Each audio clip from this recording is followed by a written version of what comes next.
بسم اللہ الرحمن الرحیم۔ ایک عجیب مقدمہ اور حضرت علی کا فیصلہ۔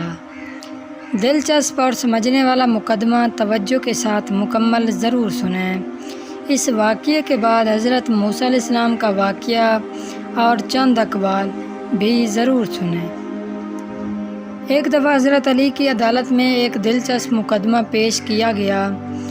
دو شخص جو غالباً مسافر تھے، ایک کے پاس 3 روٹیاں تھیں اور دوسرے کے پاس 5 روٹیاں تھیں۔ دونوں مل کر کھانے کے لیے بیٹھے تھے کہ اچانک ایک اور مسافر آ گیا اور وہ بھی روٹی کھانے کے لیے بیٹھ گیا۔ جب تینوں نے کھانا کھا لیا تو اس تیسرے مسافر نے کھانے کی قیمت ادا کرنے کے لیے 8 درہم ادا کیے اور وہاں سے چلا گیا۔ اب دونوں مسافروں نے حساب کتاب کیا۔ جس شخص کی 5 روٹیاں تھیں، اس نے 1 روٹی کے حساب سے اس نے 5 درہم خود رکھے اور 3 درہم اس شخص کو دیے جس کی 3 روٹیاں تھیں، مگر وہ رضامند نہ ہوا اور آدھی رقم کا مطالبہ کیا۔ جھگڑا زیادہ بڑھا تو فیصلہ حضرت علی کی عدالت میں پیش کیا گیا۔ حضرت علی نے اس دوسرے شخص کو نصیحت فرمائی کہ تمہارا دوست جو فیصلہ کر رہا ہے اسے قبول کر لو، اسی میں تمہارا فائدہ ہے۔ لیکن اس دوسرے مسافر نے کہا کہ حق کے ساتھ جو فیصلہ ہوگا مجھے منظور ہوگا۔ حضرت علی نے فرمایا، اگر حق کی بات کرو گے تو تمہیں صرف 1 درہم ملے گا اور باقی 7 درہم تمہارے دوست کو ملیں گے۔ اس عجیب فیصلے سے وہ حیران رہ گیا۔ حضرت علی نے فرمایا کہ تم 3 آدمی تھے، تمہارے پاس 3 روٹیاں تھیں اور تمہارے دوست کے پاس 5 روٹیاں تھیں۔ تم تینوں نے برابر روٹی کھائی۔ تمہاری 3 روٹیوں کے 3 حصے کیے جائیں تو 9 ٹکڑے بنتے ہیں، اور تمہارے دوست کے پاس 5 روٹیاں تھیں، اگر ان کے 3 حصے بنائے جائیں تو 15 ٹکڑے بنتے ہیں۔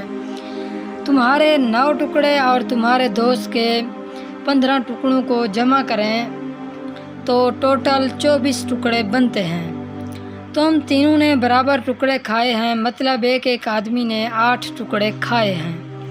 تم نے اپنے 9 ٹکڑوں میں سے 8 ٹکڑے خود کھائے اور 1 ٹکڑا تیسرے شخص کو دیا، اور تمہارے دوست نے اپنے 15 ٹکڑوں میں سے 8 ٹکڑے خود کھائے اور 7 ٹکڑے اس شخص کو دیے۔ اس لیے 8 درہم میں سے 1 درہم کے تم حقدار ہو اور 7 درہم کا تمہارا دوست حقدار ہے۔ چنانچہ وہ آدمی مان گیا اور جھگڑا ختم ہو گیا۔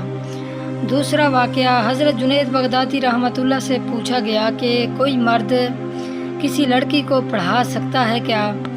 آپ رحمۃ اللہ نے فرمایا، اگر پڑھانے والا بایزید بسطامی رحمۃ اللہ ہو اور پڑھنے والی رابعہ بصری ہو، جس جگہ پڑھایا جائے وہ بیت اللہ ہو، جو کچھ پڑھایا جائے وہ اللہ کا کلام ہو، پھر بھی اجازت نہیں۔ تیسرا واقعہ، حضرت موسیٰ علیہ السلام کلیم اللہ تھے، روزانہ اپنے رب سے ہم کلام ہوتے تھے۔ ایک دن حکم ہوا کہ موسیٰ جاؤ اور اپنے سے کم تر کو تلاش کر کے لے آؤ۔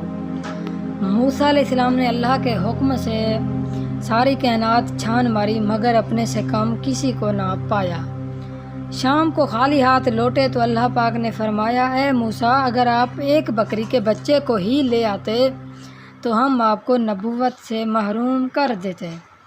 کسی کو اپنی سے حقیر نہ سمجھو، کیونکہ اللہ نے ہر کسی میں کوئی نہ کوئی خوبی ضرور رکھی ہے۔ سبحان اللہ۔ زندگی بدل دینے والے اقوال۔ عقل مند اور بے وقوفوں میں کچھ نہ کچھ عیب ضرور ہوتا ہے۔ عقل مند اپنے عیب خود دیکھتا ہے اور بے وقوفوں کا عیب دنیا دیکھتی ہے۔ 3 لوگوں کو کبھی مت بھولنا، ایک وہ جس نے مشکل میں ساتھ دیا، دوسرا وہ جس نے مشکل میں چھوڑ دیا، تیسرا وہ جس نے مشکل میں ڈالا۔ جس سے حد سے زیادہ محبت ہو اس سے اتنی نفرت بھی ہو سکتی ہے، کیونکہ خوبصورت شیشہ جب ٹوٹتا ہے تو خطرناک ہتھیار بن جاتا ہے۔ دوستی اور محبت ان سے کرو جو نبھانا جانتے ہوں، نفرت ان سے کرو جو بھلانا جانتے ہوں، اور غصہ ان سے کرو جو منانا جانتے ہو۔ 3 لوگ 3 چیزوں سے محروم رہیں گے: غصے والا درست فیصلے سے، جھوٹا عزت سے، جلد باز کامیابی سے۔ شادی کا کھانا ہوتا تو ایک وقت کا ہے، لیکن بعض اوقات اس کے پیچھے باپ کی پوری عمر کی محنت ہوتی ہے۔ دھوپ میں باپ اور چولہے پر ماں جلتی ہے، تب کہیں جا کر اولاد پلتی ہے۔ والسلام۔